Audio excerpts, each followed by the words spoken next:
Nathan Drake has certainly lived an interesting and eventful life, hasn't he? Welcome to MojoPlays, and today we're taking a look at the origin story of Nathan Drake. Looking for my little brother. It's about your height, a little bit leaner, definitely less gray in the temples.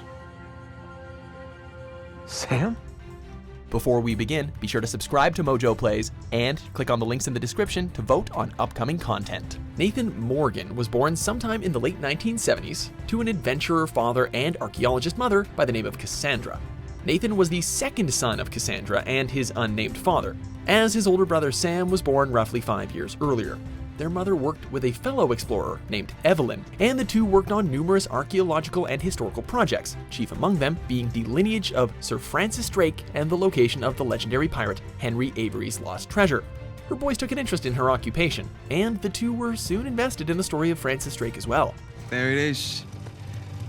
Who the hell lives here anyway? No idea. But this is definitely the address. However, Cassandra soon grew ill due to an unexpected illness and committed suicide rather than slowly succumbing to the sickness. This left the boys in the care of their rather unsupportive father, who eventually gave them up to the state. The brothers were subsequently sent to St. Francis's Boys' Home in Boston and were raised by nuns. However, the two soon grew disillusioned with the school. Nathan often got into fights with his fellow students, and Sam was expelled due to his ever-growing criminal profile. At the most, and then I'll be back before you even know it, all right? You're bailing on me. Come on, don't be so dramatic. What, so it wasn't bad enough to leave me in that place? After living outside the school, Sam tracked down their mother's journals and the two broke into Evelyn's mansion. Evelyn notifies the police of the break-in, and despite Evelyn later realizing who the intruders are, she dies before she can call off the approaching cars. Sam and Nathan manage to escape after a brief foot chase with the police. They then decide to adopt the surname Drake out of respect for their late mother's beliefs, and the two decide to abandon their old lives and continue their mother's life's work. It was then that Nathan Drake was born. We became explorers, adventurers, mostly thieves. Ow. Okay, just hold still. Nathan's research eventually led him to Colombia, where he infiltrated the Maritime Museum to steal Francis Drake's ring and astrolabe. It was here that he meets Victor Sullivan, who was also attempting to steal the ring on behalf of his employer, Catherine Marlowe. Nathan returns for the ring later, but is caught by Marlowe and Sully. Nathan then hands over the ring and the astrolabe, but Marlowe orders her men to kill him, forcing Sullivan to betray her and protect Nate. The two have dinner at a local bar and strike up a lifelong friendship. I see great things in our future, kid. Great things. Not much is known of Nathan's life in the succeeding years, aside from his briefly going to prison at 15. By the late 1990s, he, Sam, and an accomplice, Rafe Adler, managed to get on the trail of Avery's treasure, another of their mother's passions. They follow the trail to a Panamanian jail, where Nathan finds a cross of St. Dismas that points them to Scotland. However, while trying to escape, Sam is shot and presumably killed in the chaos. While Nathan successfully escapes the prison, he grows depressed, thinking that his brother is dead.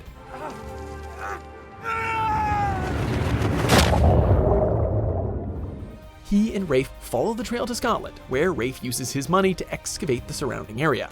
However, still depressed over Sam's death, Nathan grows disillusioned with the hunt and abandons Rafe as well as the search for Avery. Either come with me or join him. Just have it your way! Throughout the following years, Nathan goes on various adventures and makes various allies. He carries out a theft with Harry Flynn and gets himself involved with Chloe Fraser while searching for the elusive Amber Room. In this time, Nathan escapes from the Smoking Gods in Agartha, finds the Golden Abyss in Kivira, explores Daedalus's Labyrinth, and partners with a reluctant Eddie Raja and his sister to steal the Eye of Indra. After being betrayed by Eddie's sister and not earning any money from the Indra theft, Nathan is forced to use TV personality Elena Fisher and her producers to fund an expedition to find Francis Drake's supposed coffin. Shouldn't we call the authorities or something? Yeah, that'd be a great idea, but we don't exactly have a permit to be here. What? Nathan and Elena search off the coast of Panama and eventually find Drake's coffin using the coordinates on Nathan's ring.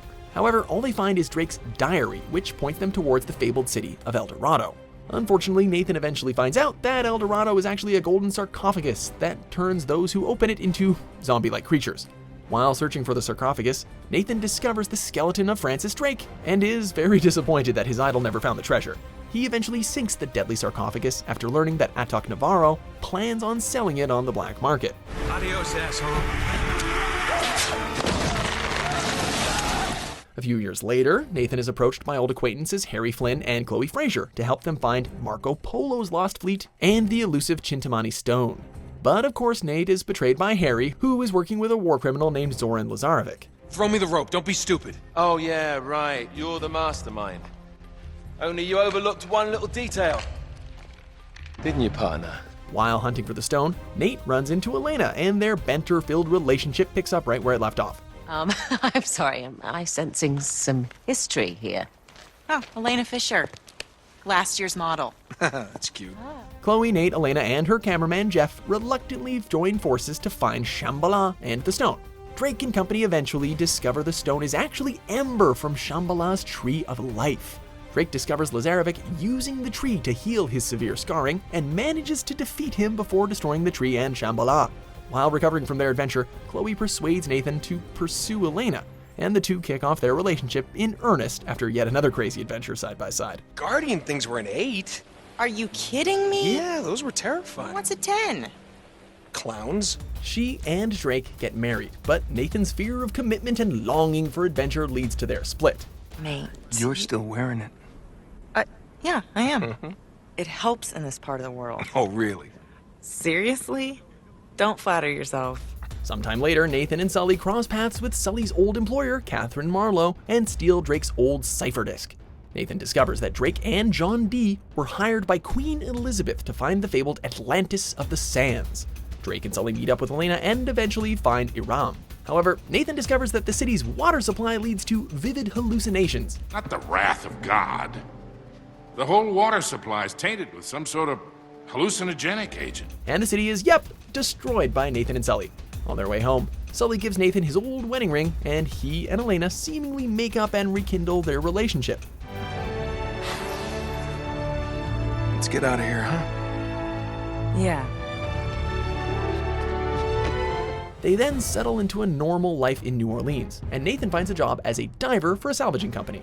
However, their domestic bliss, or lack thereof, is broken when the long-presumed dead Sam, Nathan's brother, returns.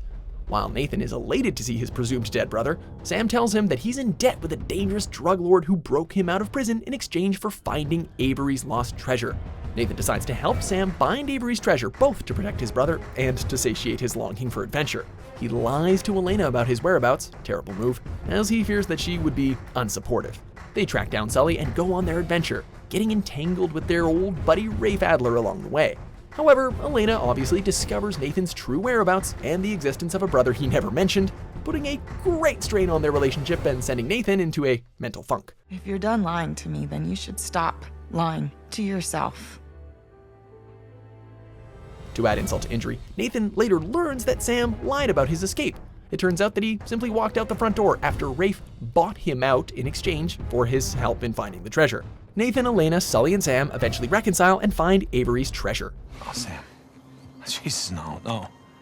Listen, Avery's treasure was ours. It was always ours. I left my life for you. They manage to find this treasure, only to also find the ship it's on is rigged with explosives, though. Nathan kills Rafe and escapes with Sam, who manages to smuggle out some of the gold. He gives this gold to Elena, who uses it to buy Nathan's employer. Realizing that domestic life probably isn't for them, the two use their new salvaging company to go on legitimate and legal adventures. Their subsequent discoveries also earn them the attention of various mainstream media outlets. What do you say, Nathan Drake? Sure, why not? After satiating their need for adventure, the two have a daughter whom they name Cassie after Nathan's mother. Like Nathan and his mother, Cassie takes an interest in her parents' lifestyle and becomes an amateur archaeologist herself. The three enjoy a happy and prosperous life as they remain close with Sam and Sully. After Cassie discovers Nathan's keepsakes in a locked dresser, he finally reveals the truth about his past to his daughter. But you guys are literally keeping skeletons in your closet, or at least a silver skull of some kind. No, I don't think I'm ready for this. So as you can see, Drake has lived one hell of a life, and his story is one of gaming's most sprawling and emotionally interesting journeys. It might be the end of his story, but the Uncharted series is probably far from over. I'll go get ready. Nice work.